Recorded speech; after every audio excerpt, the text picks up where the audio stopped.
연합 예배 2부 예배에 오신 여러분 환영합니다. 우리 좌우로 인사 한번 하실까요? 잘 오셨습니다. 반갑습니다. 환영합니다. 네. 우리 김영호 목사님은 찬양팀 안 서요? 다음 주부터? 네. 우리 하영이가 왔어요. 우리 축하와 감사와 또 소망의 박수를 보냅시다. 하영아 잘 자라라. 미하영.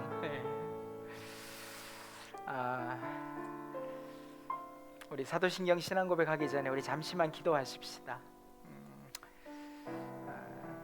코비드-19 팬데믹으로 인해서 우리의 신앙생활이 어떤지를 적나라하게 들여다볼 수 있는 그런 상황이 되지 않았나 싶습니다. 하나님 감사합니다. 위기를 기회로 만들게 하시고 이 상황 속에서 나의 신앙을 점검하게 하시고 오늘도 예배를 통해서 하나님의 그 견고한 뜻, 이 모든 일을 주관하시는 분이 하나님이시잖아요. 이유가 있어서 이렇게 하시겠죠. 하나님 그 이유를 나로 알게 하시고 순종하게 하시고 또 하나님이 이끄시는 곳까지 힘겹지만 순종하며 따를 수 있게 해 주옵소서. 우리 자신을 위해서, 예배를 위해서, 또 우리 오늘 처음 출석해서 예배하는 우리 하영이를 위해서, 또 우리 가족들을 위해서 함께 먼저 기도하겠습니다. 다 같이 기도하십시다. 주님 감사합니다. 감사합니다. 감사합니다. 오직 감사밖에 고백할 수가 없고 하나님의 놀라운 뜻이, 하나님의 신비한 뜻이 어디에 있는지 그저 하나님 앞에 물을 수밖에 없고 하나님 앞에 기도할 수밖에 없는 저희들임을 고백합니다. 작은 세균 하나로도 하나님의 살아계심이 선명하게 드러나는 이 시대, 하나님 또 그것 때문에 조심스럽고 두렵기도 하고 또 주변을 의식하기도 하고 또 여러 가지 상황 가운데 머물러 있다가 참으로 신앙이 무엇인지, 성도가 누구인지, 교회가 무엇인지 냉철하게 돌아볼 수 있는 시간을 주셨다고 생각합니다. 분명 위기지만 위기가 기회가 되는 역사가 있게 하시고 이 기회를 이끌어 가시는 하나님을 신뢰하며 또 우리 안에 일하시는 하나님을 날마다 고백하며 간증하며 드러내는, 그래서 우리의 삶을 통해 수많은 이들이 저 사람은 예수 믿는 사람이구나, 저 사람은 예수님을 구주와 주인으로 모시는 삶이구나 고백하며 동참하는, 따를 수 있는, 주님을 따를 수 있는 놀라운 결단들이 우리 삶 속에, 우리 성도들 안에 있게 하여 주옵소서. 하나님 하영이를 축복합니다. 또 하영이를 통해서 하나님 계획하신 일들을 이루시옵소서. 만남의 복이 있게 하시옵소서. 좋은 가정에서 좋은 부모님 만나 태어났습니다. 이제 좋은 친구들 만나게 하시고 좋은 선생님 멘토를 만나게 하시고 좋은 배우자를 만나게 하시고 또 하나님의 은혜로 좋은 모임과 만남 속에서 자라나는 귀한 딸 되도록 역사하여 주옵소서. 예배한 우리 가족들 한 심령 한 심령 주님 붙들어 주시옵소서. 예배합니다. 예배합니다. 사도신경으로 신앙 고백하겠습니다. 전능하사 천지를 만드신 하나님 아버지를 내가 믿사오며 그 외아들 우리 주 예수 그리스도를 믿사오니 이는 성령으로 잉태하사 동정녀 마리아에게 나시고 본디오 빌라도에게 십자가에 못 박혀 죽으시고 장사한 지 4일 만에 죽은 자 가운데서 다시 살아나시며 하늘에 오르사 전능하신 하나님 우편에 앉아 계시다가 저희로서 산자와 죽은 자를 심판하러 오시리라. 성령을 믿사오며 거룩한 공교회 성도가 서로 교통하는 것과 죄를 사하여 주시는 것과 몸이 다시 사는 것과 영원히 사는 곳을 믿사옵나이다. 아멘. 찬양하십시다.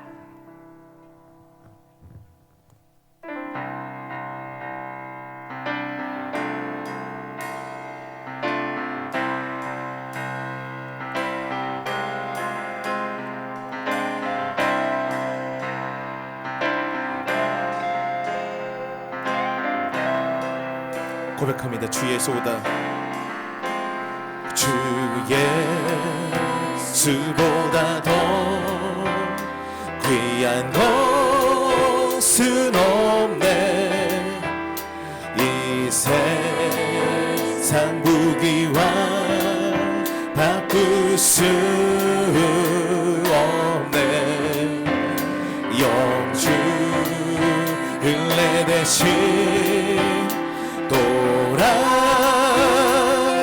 돌아가신 그 놀라운 사랑 잊지 못해. 세상 즐거움 다 버리고 세상 자랑 다 버렸네. 주 예수보다 더 귀한 것은 없네. 예수밖에는 없네. 다시 한번 고백하는 주 예수보다도 주 예수보다 더 귀한 것은 없네. 이 세상 부귀와 이 세상 부귀와 바꿀 수 영축을 내 대신 영축을 내 대신 돌아가신 그 놀라운 사랑 그 놀라운 사랑 잊지 못해. 잊지 세상 즐거움 세상 즐거움 다 버리고 세상 자랑만 버렸네. 주 예수보다 더 귀한 것은 없네. 예수밖에는 없네. 세상 즐거움 다 버리고 세상 즐거움 다 버리고 세상 자랑 다 버렸네. 주 예수보다도 주 예수보다 더 귀한 것은 없네. 예수밖에는 다시 한번 고백합니다. 세상 즐거움 세상 즐거움 다 버리고 세상 자랑 다 버렸네. 주 예수보다 더 귀한 것은 없네. 예수밖에는 없네.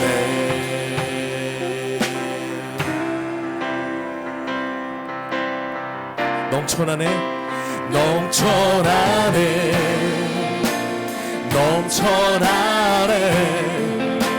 주를 향한 내 속에 갈망이 주님께로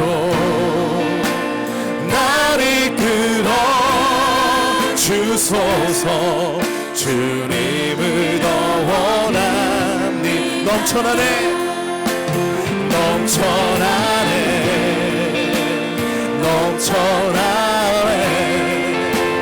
주를 향한 내 속에 갈망이 주님께로 날 이끌어 주소서. 주님을 더 원합니다. 우리 고백합니다. 예수 사랑합니다. 예수 사랑합니다. 사랑합니다. 온 마음 다하여 오직 주님 한 분만 간절히 더 원합니다. 다시 한 번 고백합니다. 예수 사랑합니다. 예수 사랑합니다. 아멘. 사랑합니다. 온 마음 다하여 오직 주님 한 분만 간절히 더 원하니 넘쳐나네 넘쳐나네 넘쳐나네 주를 향한 내 속에 갈망이 주님께로 날 이끌어 주소서 주님을 더 원합니다. 예수 사랑합니다. 예수 사랑합니다. 사랑합니다. 온 마음 다하여 오직 주님 한 분만 간절히 더 원하. 다시 한 고백합니다. 예수님 사랑합니다. 예수 사랑합니다. 사랑합니다. 온 마음 다하여 오직 주님 한 분만 간절히 더 원하니 넘쳐나네 넘쳐나네 넘쳐나네 주를 향한 내 속에 갈망이 주님께로 날 이끌어 주소서 주님을 더 원하. 고백합니다. 넘쳐나네 넘쳐나네 넘쳐나네 주를 향한 내 속에 갈망이 주님께로 날 이끌어 주소서 주님을 더 원합니다. 넘쳐나네 넘쳐나네 주를 향한 내 속에 갈망이 주님께로 날 이끌어 주소서 주님을 더 원함. 정말 그 간절함이 있으십니까? 넘쳐나네 넘쳐나네 넘쳐나네 주를 향한 내 속에 갈망이 주님께로 날 이끌어 주소서 주님을 더 원합니다. 우리 마음을 다해 주님을 더 원합니다. 주님을 더 원합니다. 주님만 주님을 더 원합니다.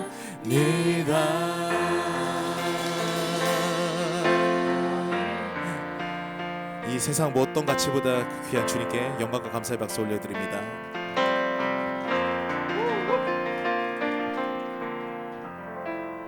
아멘.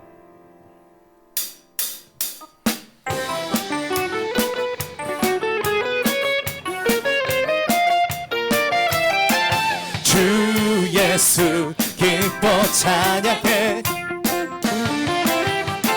주 예수 기뻐 찬양해 주 예수 기뻐 찬양해 주 예수 기뻐 찬양해 부활하신 부활하신 우리 주님 영원히 다스리네. 부활하신 우리 주님 다 와서 찬양해. 부활하신 주 찬양해. 다시 한번 주 예수, 주 예수 기뻐 찬양해. 정말이십니까? 주 예수 기뻐 찬양해. 주 예수 기뻐 찬양해. 주 예수 기뻐 찬양해. 부활하신 우리 주님 영원히 다스리네. 부활하신 우리 주님 다 와서 찬양해. 부활하신 주 찬양해. 부활하신 우리 주님 영원히 다스리네. 부활하신 우리 주님 다 와서 찬양. 다 와서 찬양해. 다 와서 찬양해. 다 와서 찬양해. 다 와서 찬양. 부활하신 주, 부활하신 주 찬양해.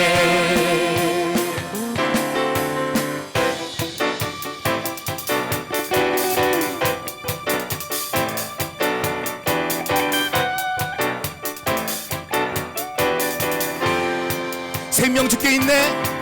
생명 주께 있네. 능력 주께 있네. 소망 주께 있네. 주 안에 생명 주께 있네.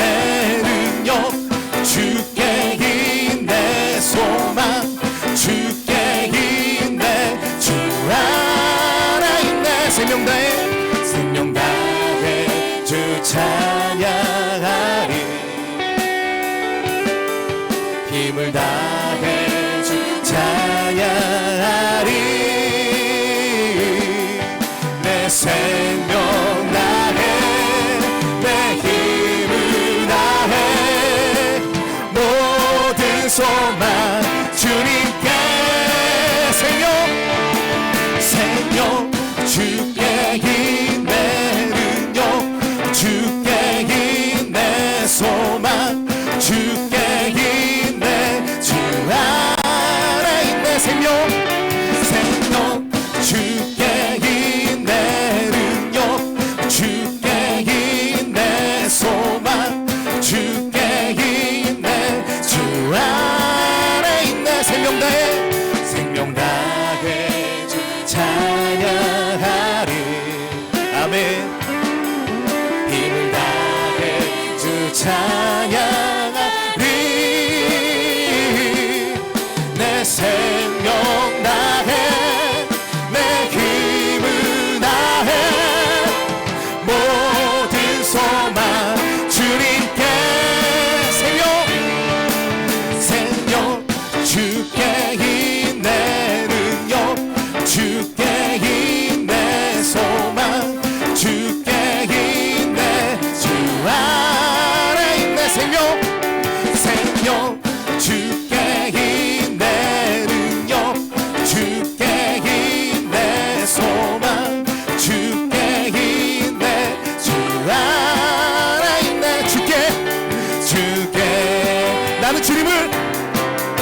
빌고서 주님을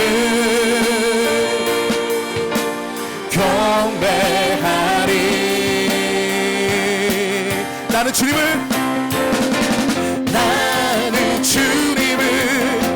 찬양하리라. 새 노래로 주 찬양. 나는 주님을 찬양하리라. 새 노래로 주 찬양. 온 맘과 뜻하여서 주님을 기뻐하리. 두 손을 높이 들고서 주님을 경배하리.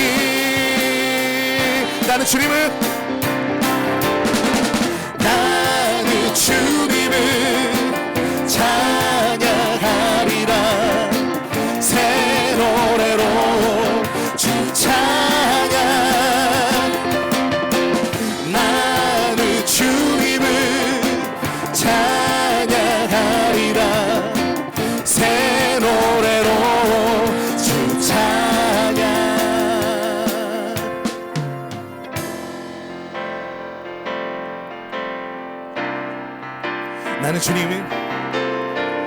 나는 주님을 찬양하리라. 새 노래로 주 찬양. 나는 주님을 찬양하리라. 새 노래로 주 찬양. 다시 한번 나는 주님을 찬양하리라. 새 노래로 주 찬양. 나는 주님을 찬양하리라. 새 노래로 주 찬양.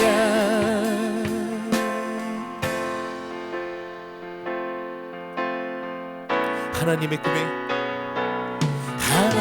꿈이 나의 비전이 되고, 예수님의 성품이 나의 인격이 되고, 성령님의 권능이 나의 능력이 되기 원하고 바라고 기도. 다시 한번 고백합니다. 하나님의 꿈이 나의 비전이 되고, 예수님의 성품이 나의 인격이 되고, 성령님의 권능이 나의 능력이 되기 원하고 바라고 기도합니다. 우리 마음을 내려놓으면서 이 세상을 살아가는 동안에 나의 힘을 의지할 수 없으니, 기도하고 낙심하지 말 것을 주께서 참 소망이 되심이라. 하나님의 꿈이 나의 비전이 되고, 예수님의 성품이 나의 인격이 되고, 성령님의 권능이 나의 능력이 되기 원하고 바라고 기도합니다. 주의 길을 걸어가는 동안에 세상의 것 의지할 수 없으니 감사하고 낙심하지 말 것을 주께서 참 기쁨이 되심이라. 하나님의 꿈이 나의 비전이 되고 예수님의 성품이 나의 인격이 되고 성령님의 권능이 나의 능력이 되길 원하고 바라고 우리 이 시간 목소리 높여서 하나님의 꿈이 나의 비전이 되고 예수님의 성품이 나의 인격이 되고 성령님의 권능이 나의 능력이 되길 원하고 바라고 기도한 하나님의 꿈이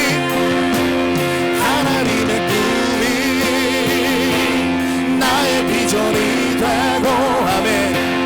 예수님의 성품이 나의 인격이 되고 성령님의 권능이 나의 능력이 되길 원하고 바라고 기도한 하나님의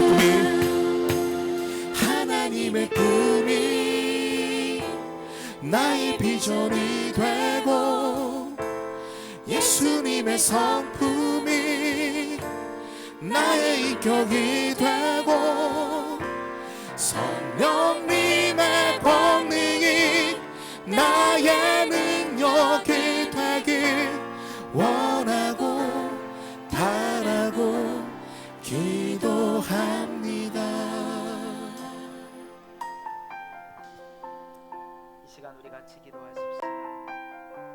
성도의 가정과 자녀들, 직장과 생업, 목장과 교회를 위해서 기도하십시다.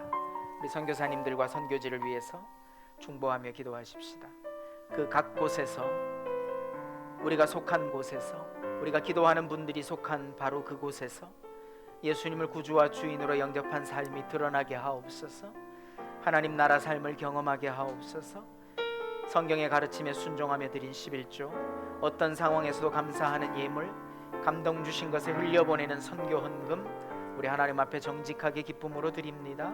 하나님이 예물을 받아 주시옵소서.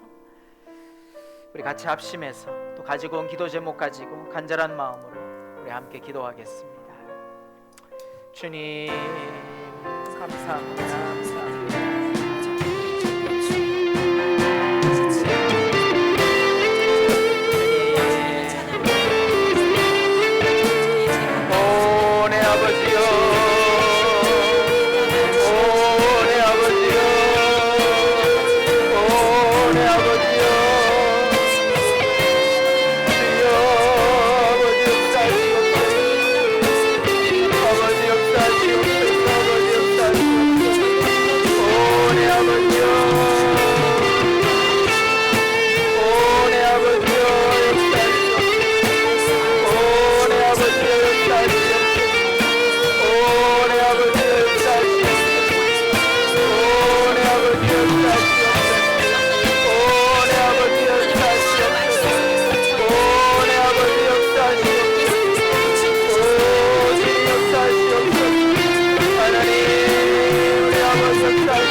주님, 질그릇처럼 깨어지기 쉬운 인생이지만 거룩한 성전의 삶을 살아가게 하시니 감사합니다.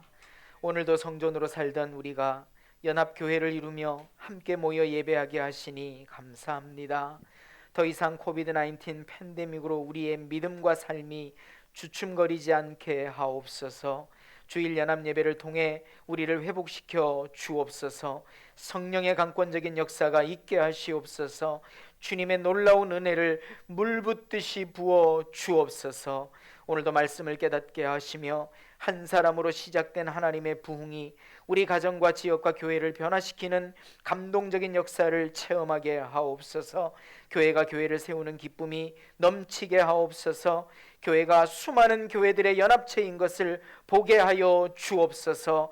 그 현상으로 믿음의 가정이 교회 되게 하옵소서. 목장이 행복한 교회 되게 하옵소서. 삶을 나누고 변화를 경험하는 놀라운 은혜가 가정마다 목장마다 풍성하게 일어나도록 주님 역사해 주옵소서. 오늘도 기쁨으로 정성껏 예물을 드립니다. 물질 세계의 영향력이 교회로 들어오지 않게 하시고 오직 은혜로만 사는 성도의 삶이 되게 하옵소서. 마음과 생각을 지키시는 하나님의 평강이 성도의 삶을 어떻게 변화시키는지 보게 하옵소서. 오늘도 말씀을 선포하는 연약한 종에게 성령으로 충만하게 하옵소서.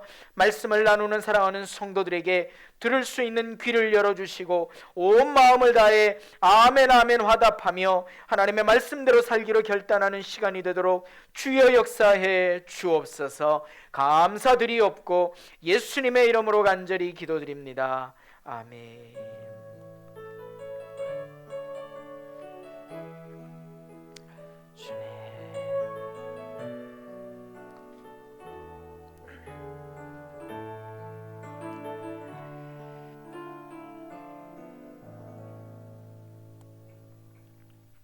찬송가 213장 4절 5절 찬양 드리시면서 준비하신 예물을 올려드립니다.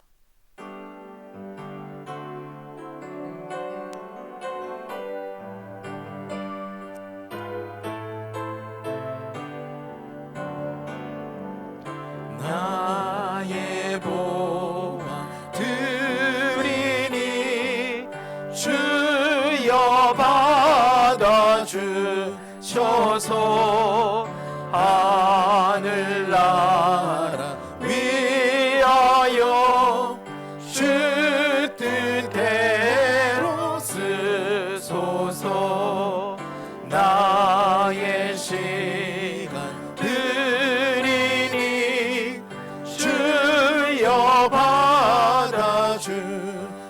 받아주셔서 평생토록 주 위해 봉사하게 가소서. 아멘. 하나님의 말씀 함께 읽습니다. 주보 지면이 부족해서 다시 읽지 못했습니다. 화면을 보시면서 마지막 교독 장면까지 화면을 보시면서 함께 교독하십시다. 하나님께서 보내신 사람이 있었다. 그 이름은 요한이었다. 그 사람은 그 빛을 증언하러 왔으니 자기를 통하여 모든 사람을 믿게 하려는 것이었다. 그 사람은 빛이 아니었다. 그는 그 빛을 증언하러 왔을 따름이다. 참 빛이 있었다. 그 빛이 세상에 와서 모든 사람을 비추고 있다. 곧 그 이름을 믿는 사람들에게는 하나님의 자녀가 되는 특권을 주셨다. 예언자 이사야가 말한 대로 나는 광야에서 외치는 이의 소리요 너희는 주님의 길을 곧게 하여라 하고 말이요. 그들이 또 물었다. 당신이 그리스도도 아니고 엘리야도 아니고 그의 예언자도 아니면 어찌하여 세례를 주시오. 나는 물로 세례를 주오. 그런데 여러분 가운데 여러분이 알지 못하는 이가 한 분 서 계시오. 그는 내 뒤에 오시는 분이지만 나는 그분의 신발끈을 풀 만한 자격도 없소. 보시오, 세상 죄를 지고 가는 하나님의 어린 양입니다. 내 뒤에 한 분이 오실 터인데 그분은 나보다 먼저 계시기에 나보다 앞서신 분입니다. 그것은 이분을 두고 한 말입니다. 나도 이분을 알지 못하였습니다. 내가 와서 물로 세례를 주는 것은 이분을 이스라엘에게 알리려고 하는 것입니다. 요한이 또 증언하여 말하였다. 나는 성령이 비둘기같이 하늘에서 내려와서 이분 위에 머무는 것을 보았습니다. 나를 보내어 물로 세례를 주게 하신 분이 나에게 말씀하시기를 성령이 어떤 사람 위에 내려와서 머무는 것을 보거든 그가 바로 성령으로 세례를 주시는 분임을 알아라 하셨습니다. 그래서 나는 이분이 하나님의 아들이라고 증언하였습니다. 예수께서 지나가시는 것을 보고서 보아라 하나님의 어린 양이다 하고 말하였다. 그 두 제자는 요한이 하는 말을 듣고 예수를 따라갔다. 두 사람 가운데 한 사람은 시몬 베드로와 형제가 아닌 안드레였다. 이 사람은 먼저 자기 형 시몬을 만나서 말하였다. 우리가 메시아를 만났소. 메시아는 그리스도라는 말이다. 시몬을 예수께로 데리고 왔다. 예수께서 그를 보시고 말씀하셨다. 너는 요한의 아들 시몬이로구나. 앞으로는 너를 게바라고 부르겠다. 게바는 베드로 곧 바위라는 말이다. 다음 날 예수께서 갈릴리로 떠나려고 하셨다. 그때 빌립을 만나서 말씀하셨다. 나를 따라오너라. 빌립은 벳세다 출신으로 안드레와 베드로와 한 고향 사람이었다. 빌립이 나다나엘을 만나서 말하였다. 그분은 나사렛 출신으로 요셉의 아들 예수입니다. 나다나엘이 그에게 말하였다. 나사렛에서 무슨 선한 것이 나올 수 있겠소? 빌립이 그에게 말하였다. 와서 보시오. 예수께서 나다나엘이 자기에게로 오는 것을 보시고 그를 두고 말씀하셨다. 보아라, 저 사람이야말로 참으로 이스라엘 사람이다. 그에게는 거짓이 없다. 나다나엘이 예수께 물었다. 어떻게 나를 아십니까? 예수께서 대답하셨다. 빌립이 너를 부르기 전에 네가 무화과 나무 아래에 있는 것을 내가 보았다. 나다나엘이 말하였다. 선생님은 하나님의 아들이시요 이스라엘의 왕이십니다. 예수께서 그에게 말씀하셨다. 네가 무화과 나무 아래에 있을 때에 내가 너를 보았다고 해서 믿느냐? 이것보다 더 큰 일을 내가 볼 것이다. 예수께서 그에게 또 말씀하셨다. 내가 진정으로 너희에게 말한다. 너희는 하늘이 열리고 하나님의 천사들이 인자 위에 오르락내리락 하는 것을 보게 될 것이다. 아멘.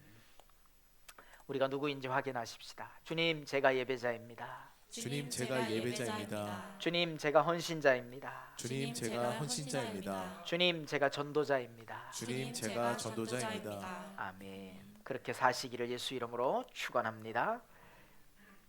오늘 말씀은 몇 가지 문장으로 시작하고 싶습니다. 제가 최근에 어떤 일을 좀 하고 있는데 그 일을 통해서 깨닫는 것은 제가 그 시간에 그곳에 있어야 되는데 그 시간과 공간의 한계를 뛰어넘을 수 없더라라는 것을 아주 실감하고 있습니다. 아, 그렇구나. 여러 가지 요인들이 있죠. 길이 막히거나 복잡하거나 여러 가지 사람들이 시간을 잘 지켜주고 약속된 시간을 잘 따라주지 않거나 그래서 결국은 딜레이되고 늦어지고 또 그 시간의 한계, 그 공간의 한계를 훌쩍 뛰어넘었으면 좋겠는데 잘 뛰어넘어지지 않는다. 이런 한계를 아주 절감하고 있습니다. 그래서 역시 인간은 인간일 수밖에 없구나. 한계와 부딪히는 거구나. 한계 속에서 살아가는 거구나. 이런 생각을 하게 되지요. 하나님은 우리를 만물의 영장으로 창조하셨는데 왜 그 물리적 한계를 넘어서지 못하게 하셨을까 하는 생각을 해보기도 했습니다.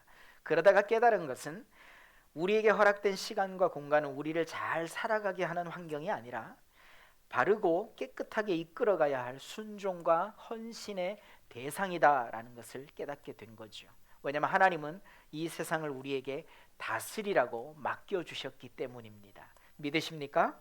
아멘. 그렇다면 이 다스리는 삶은 시간과 공간 안에 무엇을 채워 넣기 위해서 혈안이 된 삶이 아니라 시간과 공간의 한계 속에서 내가 얼마나 마음의 평강을 누리며 하나님을 만나고 친밀한 관계 속에서 풍성함을 누리며 사는가 하는 것이겠지요. 우리는 허름한 초막에 살면서 맨하튼 최고의 아파트에 들어가는 가전제품을 집어넣으려고 애쓰는 것이 아닌가 하는 생각도 해보고요. 그런데 실상은 흐르는 시냇물가에 살지만 우리가 동경하는 것은 황금 욕조를 동경하며 사는 것이 아닌가 싶습니다. 그러나 한편으로 생각을 바꾸면 흐르는 시냇물이 황금 욕조다 생각하고 살면 되더라는 것입니다. 그게 하나님이 우리를 창조하신 창조의 신비고 인간이 가진 오묘함이더라는 것입니다. 왜냐하면요, 어떤 물질의 가치관도 그 기준도 사람마다 동일하지 않기 때문에 다 다르기 때문에 그래요. 어떤 사람은 100만 원 때문에 좌절하고 어떤 사람은 10억 때문에 좌절합니다. 그 벌써 엄청 다르잖아요. 그리고 요즘에 나타나는 현상들을 보면 아, 이것이 시간과 공간의 한계일 뿐이구나, 우리가 넘어설 수 있는 것이구나 하는 것을 보게 되는데요. 어떤 현상이냐 하면 이제서 요즘 사람들이 웰빙을 찾더라는 겁니다. 웰빙은 뭡니까? 바쁘고 분주한 문명 속에서 그 문명을 더 발달시켜 가려는 인간의 노력이 지금까지 왔었다면 이제서 바쁘고 분주한 삶보다는 자연적인 삶, 슬로우 라이프, 오르가닉, 유기농, 이제 자연 속에서 우리가 접하는 식물 하나하나도, 과거의 식물들은 사과 하나를 먹으면 사과 속에 어마어마한 에너지가 있었는데 지금은 그 같은 에너지를 우리가 섭취하려면 현재 재배되고 있는, 생산되고 있는 사과 10개를 먹어도 약 30년 전, 50년 전에 먹었던 사과 한 개의 에너지가 안 나온다, 이런 얘기를 하기도 하잖아요. 그래서 사람들이 점점 웰빙을 찾고 오르가닉을 찾고 슬로우 라이프를 찾고 있는 시대가 아닐까요? 그것만 봐도 그렇구나, 이제 더 이상 사람들이 문명의 발달이나 또 빠른 시대 속에서 살아가는 거나, 성경도 마지막 때를 사람들이 빠르게 움직인다 이렇게 표현하고 있잖아요. 그런 것처럼 그런 이 시대 속에서 웰빙을 찾는 현상만 봐도 이제 뭔가 새로운 가치관을 가질 수 있겠구나, 세상의 물질 세계의 기준을 거부하고 하나님 말씀해 주시는 것을 얼마든지 우리가 받아들일 수 있겠구나, 그걸 붙잡고 살 수 있겠구나 하는 가능성을 저는 이 웰빙 현상 속에서 찾아볼 수 있게 되었다는 것입니다. 그래서 우리는 분명 물질 세계 속에 살지만 다른 가치관을 가지고 얼마든지 살 수 있다, 이런 몇 가지 문장들을 가지고 저는 오늘 말씀을 시작하고 싶은 거죠. 산나물 비빔밥을 비벼 먹으면서도 산의 진미 진수성찬이다 여기며 살 수 있는 마음의 평강, 풍요로움을 누리시기를 예수 이름으로 축원합니다. 자, 오늘 말씀의 제목은 점선면 공간 하나님의 나라. 그런데요, 저는 그 말씀들을 보면서 우리가 이런 표현을 쓰고 있었구나 하는 것을 보게 돼요. 그 사람에게 그런 점이 있었네, 그 사람 그런 면이 있네, 그렇군요. 사람은 뭡니까? 인간은 뭡니까? 사람과 사람의 관계, 사람과 사람의 사이, 이런 차원에서 인간이라는 한자를 쓰게 되죠. 마찬가지로 사람은 혼자 살아갈 수 없습니다. 그러니까 한 사람이 가지고 있는 특징도 어떤 점, 어떤 면이 있는 것처럼 그런 특징을 가진 사람들이 모이면 그 모임이 어떤 특징을 가지게 되고 어떤 가치 기준을 추구하게 되지요. 어떤 사람들이 함께 모이는 모임이냐에 따라서 그 모임이 가지는 가치 기준, 그 모임이 추구하는 방향성이 정해진다는 겁니다. 좀 다르게 얘기하면 한 점으로 존재하는 우리의 삶이 면이 되고 공간이 된다라는 의미는 한 사람 한 사람이 모여서 도시 안에서 여러 가지 모임과 여러 가지 만남 속에서 그 도시의 문화를 형성하고 그 도시의 방향성을 제시한다는 거예요.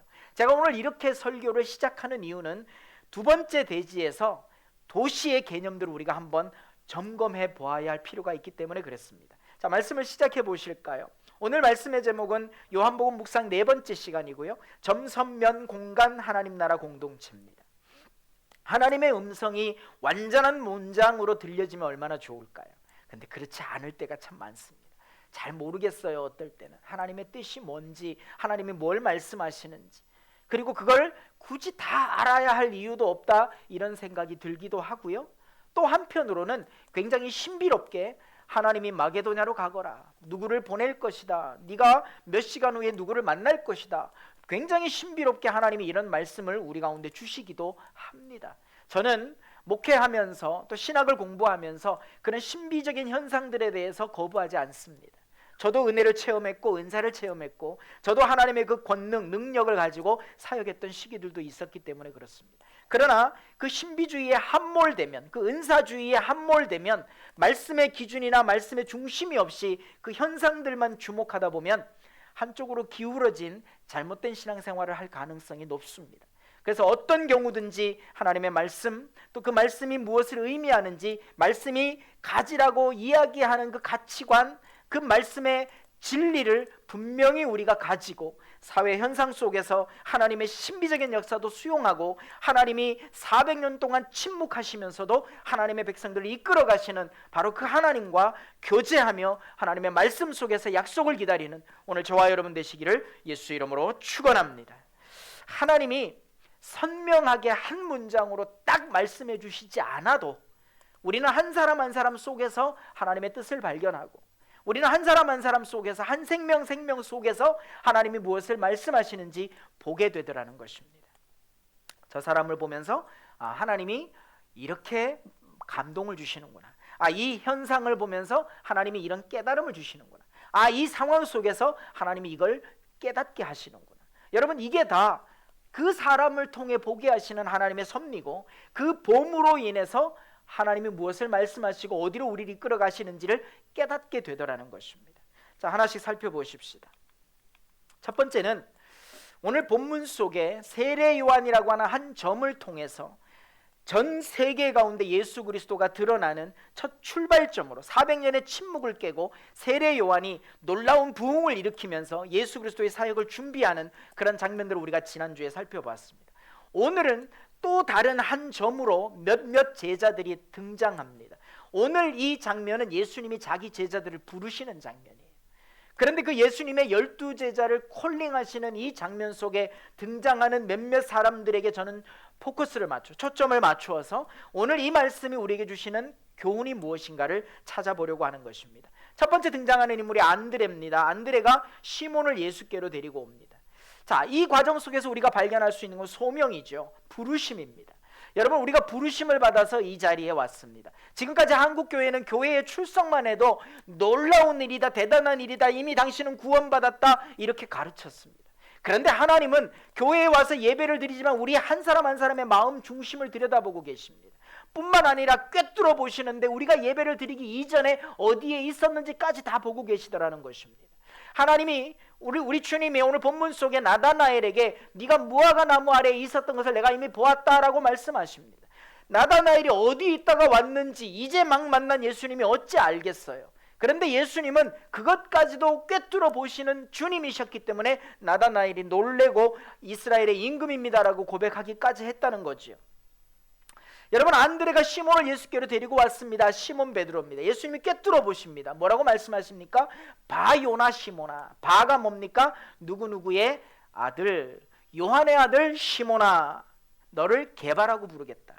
요한복음에서는 매우 간단하게 베드로를 부르시는 소명 장면이 나오지만 마태복음에서는 더 선명하게 나옵니다. 어떻게 나옵니까? 시몬 베드로가 대답하였다. 선생님은 살아계신 하나님의 아들 그리스도십니다. 예수께서 그에게 말씀하셨다. 시몬 바요나야, 너는 복이 있다. 너에게 이것을 알려주신 분은 사람이 아니라 하늘에 계신 나의 아버지시다. 나도 너에게 말한다. 너는 베드로다. 나는 이 반석 위에다가 내 교회를 세우겠다. 죽음의 문들이 그것을 이기지 못할 것이다.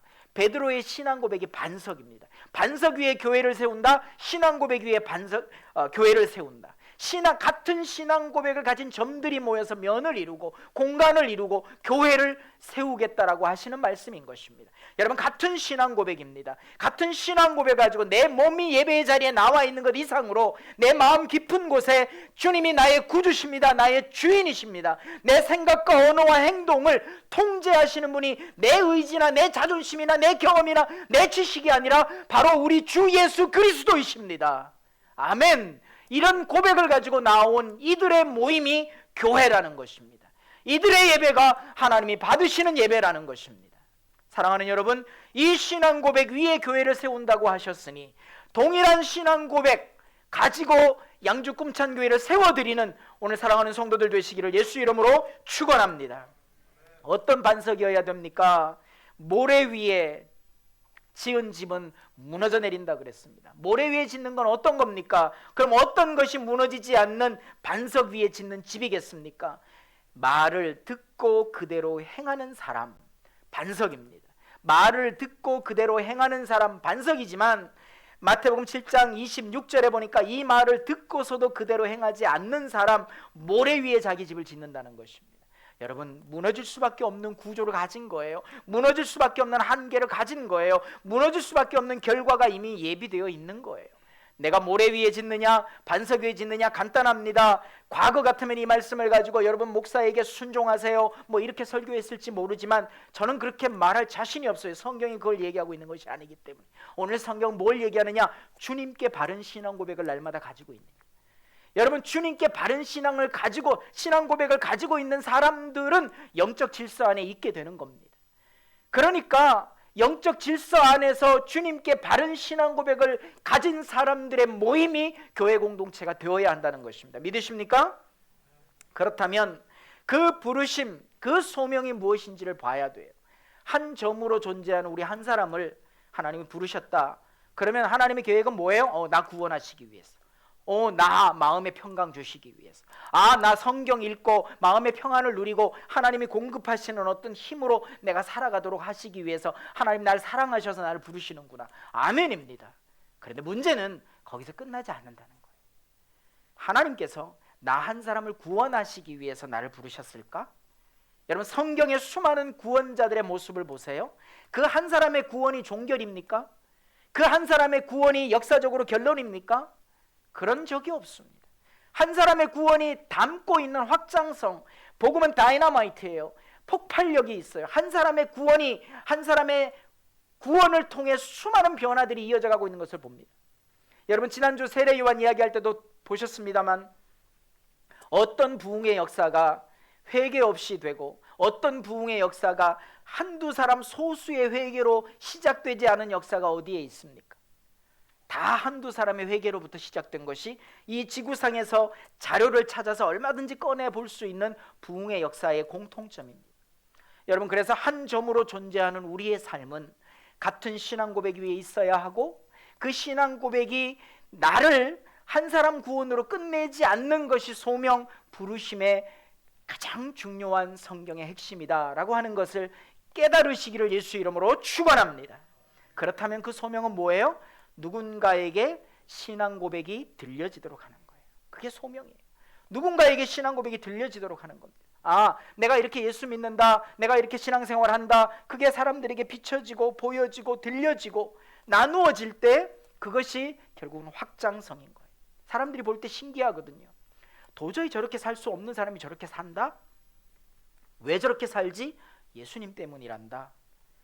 일부러 연기를 하고 사는 건가? 일부러 그런 척하고 쇼를 하는 건가? 그럴 수도 있겠지만 열매를 보면 아는 거죠. 반응을 보면 아는 거죠. 시대 흐름 속에서 하나님이 어떻게 도우시고 어떻게 함께 하시는지를 보면 아는 거죠. 사랑하는 여러분, 오늘 한 점으로 존재하는 우리에게 점선면 공간이 확장되듯이 그 공간 안에 하나님 나라 공동체를 세워드리듯이 우리 한 사람은 한 사람의 구원으로 끝나지 않습니다. 소명 부르심이라고 하는 것은 반드시 따라가는 게 신앙 고백입니다. 반드시 따라가는 게 그 신앙 고백을 함으로써 동행하게 된다는 거예요. 우리는 어떤 말로 선포하면 그 말에 우리 스스로 묶일 때가 있습니다. 자, 제가 청년들을 지도할 때 이런 현상들을 참 많이 보는데요. 어떤 청년들이 그럽니다. 여름에 수련회 막 준비하고 있으면 꼭 이렇게 얘기하는 아이들이 있어요. 나 이번에 여름에 수련회 안 가. 뭐 무슨 말 끝에 그런 말을 했겠죠. 나 수련회 안 가.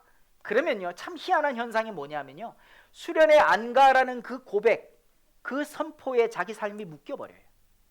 그래서 나중에는 수련회 갈 수 있는 여건이 됐는데도 못 가요. 왜요? 이미 고백했으니까.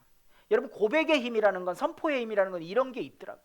인간의 삶에 나는 싫어, 나는 저거 안 해, 미리 선포해 놓으면 희한하게 얼마든지 할 수 있는 여건이 되는데도 안 하고 있고 못하게 되고 할 수 없게 되는 우리의 모습을 보게 되더라는 겁니다. 사랑하는 여러분, 그게 고백이고요. 그 고백이 결국은 실천이고 그 실천이 결국은 우리의 삶의 습관이 되고 삶의 본질이 되더라는 것입니다. 사랑하는 여러분, 예수를 나의 구주로 주인으로 영접하는 삶, 주님이 나의 주인이십니다. 계속해서 고백하세요. 그 고백 속에 여러분의 삶이 너무 귀하고 아름답게 채워질 줄로 믿습니다. 지금 한번 해볼까요? 주님이 나의 주인이십니다. 주님이 나의 구주십니다. 주님이 내 삶을 통치하십니다. 계속 고백하세요. 계속. 그러면 그 고백 속에 내 삶이 하나님의 통치를 받게 될 줄로 믿습니다. 두 번째로 여기서 이제 도시적 개념이 나와요. 각 지방들이 나오는데 빌립은 베세다 사람이래요. 그리고 나다나엘을 부르시는데 빌립의 초청을 받은 나다나엘의 첫 번째 반응이 뭐냐면 나사렛 예수라고 하니까 나사렛에서 무슨 선한 것이 나와? 이렇게 얘기합니다. 자, 베세다 사람 이게 뭐죠? 어느 시대에 있는 소개하던 방식은 출신 지역을 갖고 소개할 때가 있습니다. 유대 풍습과 우리 한민족의 풍습이 비슷하다 보니까 길게 설명하지 않아도 이건 너무나 우리가 잘 공감하는 내용 가운데 하나입니다. 하나님을 떠난 지역으로 전도자를 부르시고 보내시는 것이 소명이라면 한 사람의 구원으로 끝나지 않고 하나님의 부르심은 그 도시 안에 한 점으로 우리를 떨어뜨려 놓으시면 그 점들이 또 다른 점들을 만들어내서 소위 점조직이죠. 점조직 정말 무섭습니다. 그 점조직 안에서 면이 되고 공간이 되고 하나님 나라가 되게 해라. 결국 이런 개념으로 오늘 제가 말씀을 전하고 있는 건데요. 베세다라고 하는 지역에 하나님이 복음을 전하시기 위해서 빌립을 불렀다. 이렇게 보시면 좋을 것 같아요. 우리가 후원하는 선교사님 가운데 필리핀에 있는 정진효 선교사님 계십니다. 그분은 필리핀에 있지만 필리핀 선교사가 아니라 북한 선교사입니다. 어떻게 하느냐? 탈북자나 여기 북한 대안학교에 와 있는 그 아이들, 학생들, 청년들, 직장인들 중에 한 명이나 두 명, 뭐 최대 4명까지 데리고 가서 필리핀에서 세계관 교육시키고 성경 제자 훈련시키고 영어 훈련시키고 그리고 이들에게 반드시 미션을 주는 게 뭐냐면 통일되면 니네 나라, 니네 도시로 가거라. 그 도시에서 네가 한 점이 돼서 그 도시를 변화시켜라. 이거거든요. 그런 이제 사역을 하시는 분인데요. 반드시 미션을 줍니다. 통일되면 니네 도시, 네 고향으로 돌아가라. 여러분 오늘 본문에 보니까 한 고향 사람이라는 거예요. 한 고향 사람이라는 건 뭡니까? 그 고향에서 뭔가 같은 도모가 있었다는 거예요. 그 고향에서 같은 소망이 있었다는 거예요. 메시아가 언제 오시나? 메시아가 오셔야 우리가 이 로마의 압제로부터 정말 독립이 되고 자유를 누릴 텐데 경제적인 풍요로움을 누릴 텐데 뭐 이런 것들이죠. 나다나엘의 반응을 통해서 우리는 쉽게 알 수 있습니다. 나사렛? 여러분 나사렛은 빌립보처럼 그런 좋은 도시가 아니었어요. 영향력 있는 도시가 아니었어요. 그 말은 뭡니까? 이들의 기대 속에는 뭐가 있다는 거예요? 이들의 기대 속에는 빌립보나 뭐 로마처럼 뭐 예루살렘처럼 정치적인 경제적인 영향력을 가지는 어떤 인물이 나올 수 있는 도시가 아니라는 거예요. 그 말은 이들이 가지고 있는 메시아 사상 가운데 무엇이 섞여 있는지를 볼 수 있는 겁니다. 정치적인 욕망입니다. 독립을 추구합니다. 자유를 추구합니다. 경제적인 풍요로움을 추구합니다. 그들에게 있는 메시아 사상입니다. 나사렛의 영향력으로는 그런 일이, 그런 결과가 나타날 수 없다라는 전제를 가지고 나다나엘이 반응한 거예요. 베세다는 어떤 곳입니까?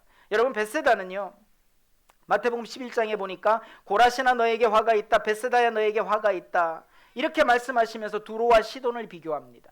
주님이 행하셨던 기적과 놀라운 복음 사역이 두로와 시돈에서 행해졌다면 저들이 회개하고 죄를 뒤집어쓰고 하나님 앞에 나왔을 것이다.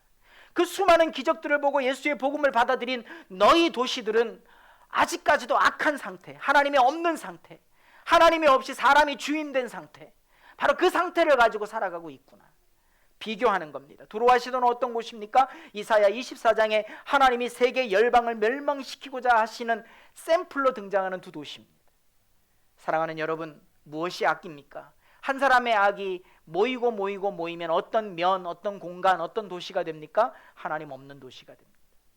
여러분 지금 미국 대선을 보면 여러분 뭐 느끼십니까? 각 주별로 어느 정당이 통치권을 가지고 있느냐에 따라 나타나는 현상이 다른 것을 봅니다.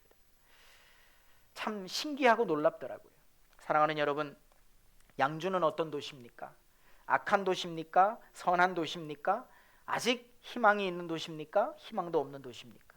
우리가 살아가는 이 땅입니다. 우리가 속한 이 도시입니다.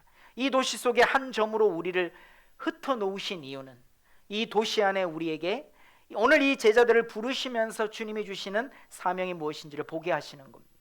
주님은 제자들을 부르시면서 한 사람 한 사람 부르십니다. 이 세례 요한의 두 제자 가운데 한 사람이 안드레였다 고백하잖아요. 그 한 사람 누굽니까? 사도 요한 자기 자신입니다. 그 안드레가 누구를 불러왔습니까? 시몬 베드로를 불러왔습니다. 그리고 그들에게 요한 자기 자신은 야고보를 불러옵니다. 그리고 빌립을 만납니다. 그리고 나다나엘을 만납니다. 예수님의 제자 가운데 나다나엘이라는 이름은 없어요. 공간복음에는 어떤 이름이 있느냐? 바돌로메라는 이름이 있습니다. 예수님의 제자. 그런데 이름은 아니에요. 아까 앞서 살펴본 것처럼 바요나 시모나처럼 바돌로메, 돌로메의 아들. 뭡니까? 이름은 없어요. 그 이름이 누군가 봤더니 요한복음에 나와요. 나다나엘과 바돌로메는 같은 인물이라고 보는 것이 옳습니다. 자, 그렇게 나다나엘을 주님이 부르시는 장면이 오늘 여기에 기록이 되어 있는 거예요. 그런데 나다나엘이 나사렛에서 무슨 선한 것이 나올 수 있겠소? 라고 말하는 것이 이제 주님이 나다나엘과의 대화를 통해서 결국은 교회 공동체를, 하나님 나라 공동체를 이렇게 세워라 라고 말씀하시는구나 하는 것을 저는 본문 속에서 발견하게 된 겁니다. 그게 뭡니까? 악이 뭐냐? 하나님 없는 상태가 악이라고 했고, 그 악이 편만해진 세상, 도시, 가정, 그 악이 주인 노릇하는 곳, 모임, 만남, 장소 어디든지, 공간 어디든지 하나님이 빛 되셔서 들어가시기만 하면 어둠이 물러가고 빛이 그 가정 안에, 그 공간 안에, 그 도시 안에 놀라운 역사로 채우실 줄 믿습니다. 바로 그걸 붙들고 같은 신앙 고백 위에서 우리가 가정을 섬기고, 우리가 교회를 세우고, 우리가 사명을 순종하며 실천하려고 몸부림치며 애쓰는 것 아니겠습니까? 자, 그렇다면요, 그런 하나님의 나라를 하나님은 어떻게 세우라고 말씀하시느냐? 세 번째 되지, 하나님 나라는 주의 역사를 보는 겁니다. 주님은 제자들을 부르실 때 그의 삶을 꿰뚫어 보셨다 그랬습니다. 시몬 베드로가 들어올 때 바요나 시몬아 반석 위에 교회를 세우겠다 말씀하셨다는 것을 우리가 이미 살펴봤습니다. 안드레가 시몬 베드로를 부를 때의 장면과 유사한 장면이 빌립이 바돌로메, 나다나엘을 불러올 때 뭐라고 얘기합니까? 와 보라, come and see, 보라는 거예요. 보라는 거예요. 근데 이 보라라는 장면이 뭐냐면 곳곳에서 하나님이 보는 걸 얘기하세요. 봐라, 이것도 봐라, 저것도 봐라. 그렇구나. 하나님의 복음은 말로 증거되는 것이 아니라 우리 삶이 보여지는 데서 복음이 나뉘어지는구나. 할렐루야. 이게 진리더라고요. 우리가 말로 전도하는 것도 중요하지만 내 삶이 하나님 나라 삶으로 살아가고 있는지가 드러나고 보여질 때 그걸 보라라고 하는 그 원리가 오늘 이 신약 교회 안에 포함되어 있더라는 것입니다. 그러면서 주님이 나다나엘을 만나실 때 이렇게 얘기하죠. 참 이스라엘 사람이다. 참 이스라엘 사람이래요? 참 이스라엘 사람이라는 표현 속에는 뭐가 전제되어 있는 거예요? 다 유대인들인데 거짓 이스라엘 사람도 있다는 거예요. 그러면 주님이 참과 거짓을 나누시는 기준이 뭡니까? 다 유대인인데 혈통이 아니라는 겁니다. 주님이 이스라엘을 참 이스라엘과 거짓 이스라엘의 전제를 가지고 표현하셨다는 것만 봐도 주님의 기준은 혈통이 아니다는 걸 보게 하시는 거예요. 그럼 뭡니까? 복음이구나. 예수 그리스도를 믿는 믿음 안에서, 십자가 복음 안에서, 하나님 나라 복음 안에서 참과 거짓이 구별되는구나. 자, 나다나엘이 참 이스라엘이라고 칭찬을 받았습니다. 나다나엘 기분 좋았겠죠. 저를 어떻게 아십니까? 주님 뭐라고 그러세요? 무화과 나무 아래에 있을 때부터 봤다. 무화과 나무 아래에 있을 때부터 봤다. 이 말은 뭐예요? 상징적으로 주님은 영원 전부터 하나님이셨고 한 사람 한 사람 한 점으로 존재하는 우리 인생들을 이미 다 알고 계시는 거예요. 한 사람 한 사람의 삶이 어떠할지, 어떻게 하나님과의 친밀함 속에서 하나님의 동역자가 되어줄지 다 보고 계시다는 거예요. 그러니까 나다나엘이 나올 때 내 제자로 삼아야 되겠다라는 마음을 가지고 그렇게 표현하신 것이 아니겠는지. 무화과 나무 아래라고 갑자기 등장하는 이 표현은 뭡니까? 유대인들에게 말씀을 묵상하고 율법을 읽는 장소가 무화과 나무 아래였던 겁니다. 그러니까 주님이 뭘 보셨습니까? 말씀을 붙들고 메시아를 기다리는 메시아 대망 사상, 메시아 대망을 가지고 있는 한 고향 사람들을 보고 있는 거예요. 보시고 있는 거예요. 그러면서 옆에 있는 유대인들에게 이렇게 얘기합니다. 봐라, 참 이스라엘 사람이다. 그 속에 간사한 것이 없다. 그 속에 거짓이 없다. 여러분, 이스라엘이란 이름 주목하시고요. 간사한 거짓이 없다. 간사한, 개역개정 성경에는 간사한 것이 없다. 이렇게 표현한 것을 여러분 기억해 두십시오. 그리고 이 본문을 다시 한번 보십시다. 이건 이제 시몬 베드로를 부르실 때 장면이고요. 요한복음 1장 47절에 나다나엘이 자기에게로 오는 것을 보시고 보아라. 그리고요, 무화과 나무 아래 있을 때 내가 보았다. 그러니까 선생님은 하나님의 아들이시오 이스라엘의 왕이십니다. 이렇게 고백을 합니다. 여기서 주님이 나다나엘에게 이렇게 얘기하시는 거예요. 내가 무화과 나무 아래에 있을 때 내가 너를 보았다고 해서 믿는 거냐? 자, 이 믿음이 다른 거죠. 같은 믿음이 아니라는 걸 주님은 선언하시는 거예요. 그것 때문에 너 믿는 거냐? 그것 때문에 믿는 거냐? 무화과나무 아래에서 이들이 추구하고 대망하던 메시아 사상은 어떤 거냐면요, 나사렛 같은 데서는 나올 수 없는 정치적인 독립과 자유와 경제적 풍요를 담보하고 있는 메시아인 거예요. 억압받고 있는 삶이에요. 예수님이 제자들을 부르셨을 때 제자들이 냉큼 따라옵니다. 여러분, 일반적인 개념으로 볼 때 이렇습니다. 제자들이 고기 낚는 일을 해서 잘 살아갈 수 있으면 예수님이 제자들을 부르셨을 때 저들이 아마 고민하고 갈등했을지 몰라요. 즉시 따라온 이유는요, 어부 일을 해도 희망이 없었던 시대인 거예요. 그만큼 로마의 압제가 있었던 거예요. 많은 세금을 떼가고 있었던 거예요. 살기 힘들었던 거예요. 뭔가 이 시대가 개혁되어야 된다, 뭔가 이 시대의 변화가 이루어져야 된다라는 갈망을 가지고 있었던 사람들인 거예요. 그러니까 예수님이 따라오라, 그러니까 즉각 따라올 수 있었던 것이 그런 시대적 배경이 있지 않았을까라고 성경 해석이 가능한 이유입니다. 그런데 그런 상황에서 나다나엘도 역시 무화과 나무 아래에 있는 자기 모습을 보았다고 하니까 신비하잖아요. 지금 여기서 금방 만났는데 나를 알고 계시다? 이분은 신인가 봐. 이분은 이스라엘의 임금인가 봐. 그래서 고백을 하는 거예요. 그가 기대했던 메시아로 오신 분이 이분이구나 하고 생각한 거예요. 근데 예수님은 네가 생각하는 그 메시아가 아니야. 메시아가 맞긴 맞는데 네가 기대하는 그 메시아가 아니야. 이렇게 말씀하시는 거예요. 그러면서 뭐라고 얘기하십니까?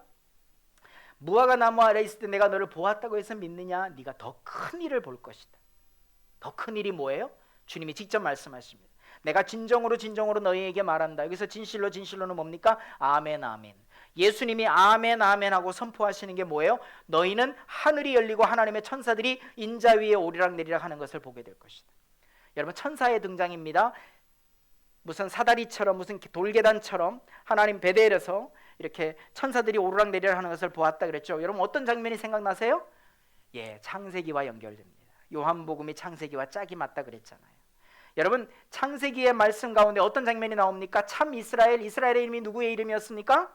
야곱의 이름이었습니다. 야곱은 어떤 사람이었습니까? 간사한 자였습니다. 속이는 자였습니다. 그러니까 사도 요한이 오늘 이 기록을 통해서 뭘 설명하고 싶은 거예요? 예수님이 이 땅에 오셔서 구약과 신약의 중보자가 되신 거예요. 400년 동안 하나님의 역사가 없었던 침묵의 시간 속에 등장하는 세례 요한이 이분은 정말 대단하신 분이야, 하나님의 아들이야, 어린 양이야, 이렇게 말씀하십니다. 성령의 감동으로 예수 그리스도를 소개했던 세례 요한이 얘기한 건 하나님의 어린 양이라고 표현했지 이스라엘의 왕이라고 표현하지 않았습니다. 예수가 이 땅에 오신 것은 삶의 문제를 해결하기 위해, 독립을 주시기 위해, 자유를 주시기 위해, 풍요를 주시기 위해 아닙니다.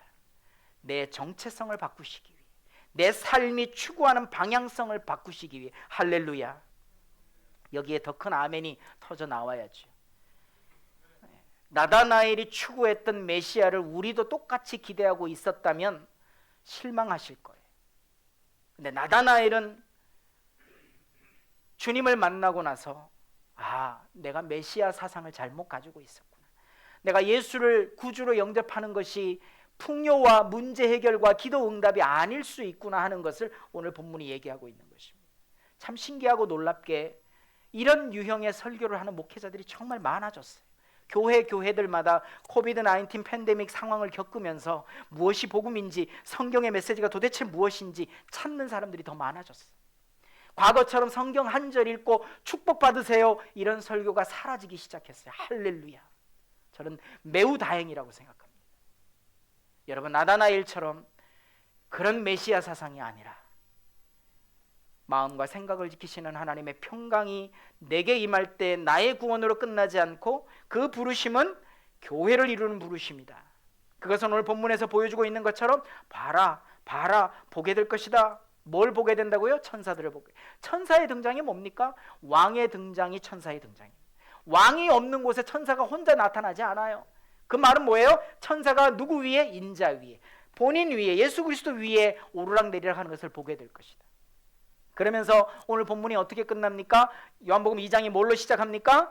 갈릴리 가나 사람 나다나엘과의 대화로 끝나는데 갈릴리 가나의 혼인잔치로 2장이 시작됩니다.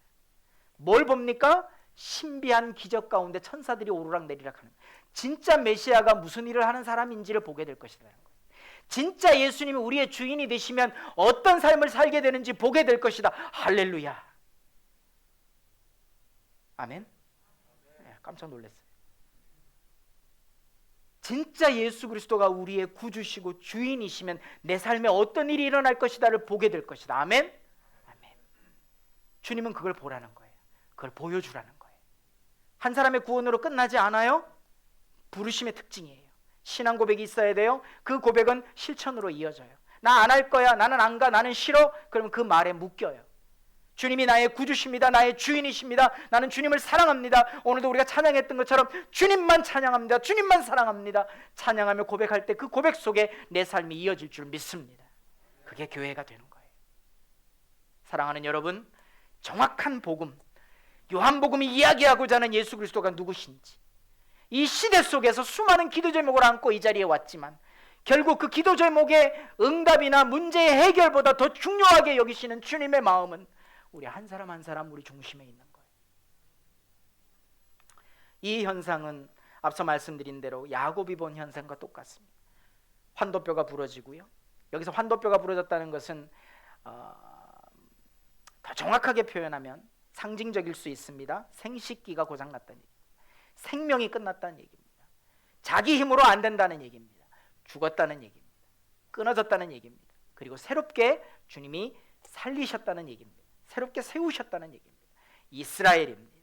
야곱은 속이는 자였다면 이스라엘은 야곱과는 전혀 다른 사명 속에 존재하는 인물인 것입니다. 참 이스라엘 사람, 천사들이 오르락내리락 하는 것을 보게 될 것이다. 놀랍습니다. 사랑하는 여러분, 오늘 요한복음이 뭘 얘기하고자 하는지 이제 선명하게 드러납니다. 예수 그리스도십니다. 문제, 현실의 문제를 해결하기 위해서 믿는 믿음, 나다나엘의 처음 믿음이었습니다. 메시아 사상이었습니다. 나사렛에서 그런 일이 일어날 수 없다고 생각하는 사상이었습니다. 그러나 오늘 우리는 보여줘라, 드러내라, 자꾸 보여줘라. 사랑하는 여러분, 그렇게 우리의 믿음을 보이고 나누는 양주 꿈찬교회의 친밀한 공동체가 되어지기를 예수 그리스도의 이름으로 간절히 축원합니다. 우리 같이 기도하십시다. 우리는 어떤 부르심과 신앙 고백이 있는지 돌아보십시다. 내가 늘 고백하는 게 무슨 말인지 돌아보세요. 내가 늘 생각하고 어떤 부르심 안에 있는지 여러분 돌아보세요. 우리가 사는 이 도시를 주님의 임재와 변화로 채워나가겠습니다. 어떻게 채웁니까? 우리를 꿰뚫어 보시는 주님의 역사를 보여주며 살겠습니다. 내 안에서 드러나는 주님의 역사 여러분 우리가 보여줄 수 있습니다. 할 수 있습니다. 얼마든지 할 수 있습니다. 나는 못해. 나는 그냥 목사도 아니고 선교사도 아니야. 나는 집사도 아니고 권사도 아니고 장로도 아니야. 아닙니다. 그것보다 더 중요한 게 성도입니다. 하나님의 사람, 신앙 고백이 있는 사람입니다. 여러분, 예수 믿은 지 얼마 안 되는 사람이 더 신실한 거 아세요? 뜨겁거든요. 진실하거든요. 구주와 주인으로 영접한 삶이 무엇인지 선명하게 알거든요. 사랑하는 여러분, 그게 예수 믿는 겁니다. 진짜 예수 믿는 그런 믿음의 삶을 우리 함께 살아가십시다. 너무 부족한 저도 믿는데, 너무 실수 많고 연약한 저도 그 주님 때문에 이걸 결단했는데 쉽게 가는 방법 제가 모르겠나요? 그렇지만 할 수 없는 건 이 길이 어려운 길이지만 가야 하겠기에, 결과적으로 이 길이 교회를 살리는 길이고 성도 한 사람 한 사람을 살리는 길이겠기에 왜 하나님 하필이면 나한테 하라고 그러세요? 이런 생각 수도 없이 합니다. 이렇게 허물 많고 부족한 사람에게 왜 이거 맡기세요? 그런데요, 하면 돼. 네가 하는 거 아니야. 내가 할 거야. 저는 순종하며 하나님 앞에 엎드렸습니다. 여러분 이 시간 기도하십시다. 하나님이 행하실 것입니다. 우리 한 사람 한 사람에게 주님의 역사를 보여주며 살도록 인도하실 것입니다. 다 같이 기도하십시다. 주님,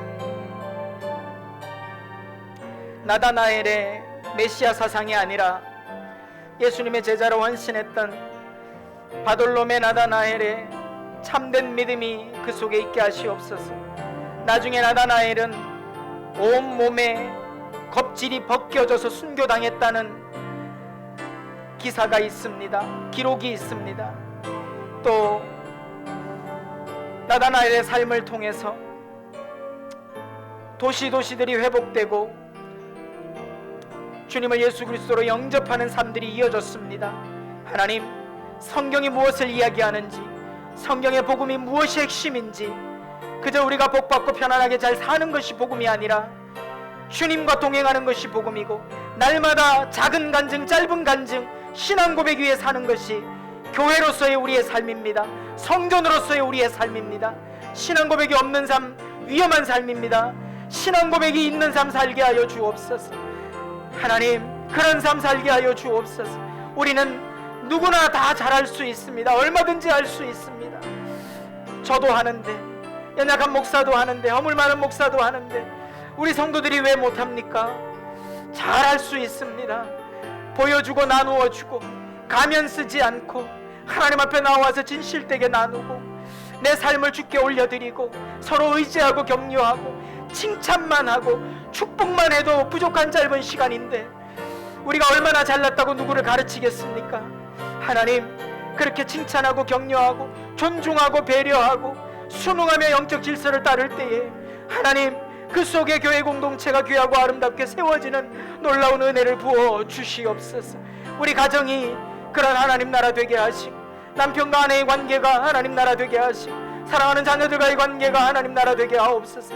물질세계의 기준을 가지면 걱정되는 자녀들의 현재의 모습이고 물질세계의 기준을 가지면 무능력한 남편, 무능력한 아내일 수 있고 물질세계의 기준을 가지면 우리의 모든 관계들이 깨어지고 무너질 수 있지만 하나님 나라 복음 안에 사는 가정이면 하나님이 우리에게 주시는 사명 따라 사는 삶이면 하나님 얼마든지 마음의 평강을 가지고 무슨 일을 행하든지 하나님이 복 주시고 요셉처럼, 꿈의 사람 요셉처럼 가는 곳마다 하나님이 동행하시고 이끄시는 줄 믿습니다. 그런 삶을 얼마든지 우리가 살아갈 수 있습니다. 그런 삶 살도록 주여 역사해 주옵소서.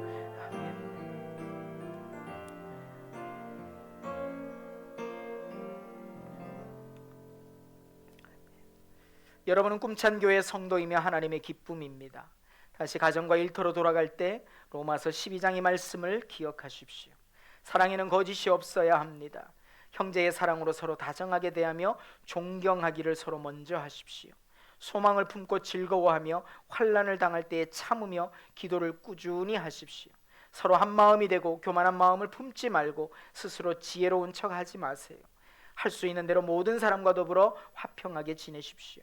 악에게 지지 말고 선으로 악을 이기십시오. 지금은 우리 주 예수 그리스도의 은혜와 하나님 우리 아버지 만극하신 사랑하심과 성령님의 위로 감동 교통 역사 충만케 하심이 주일 연합 예배 2부 예배에 참여한 우리 사랑하는 성도들 머리머리 위에, 우리 사랑하는 귀한 딸 하영이의 앞으로의 인생 위에, 또 기도하는 모든 우리 성도들의 기도 제목 위에 이제로부터 영원토록 함께 있을지어다. 아멘.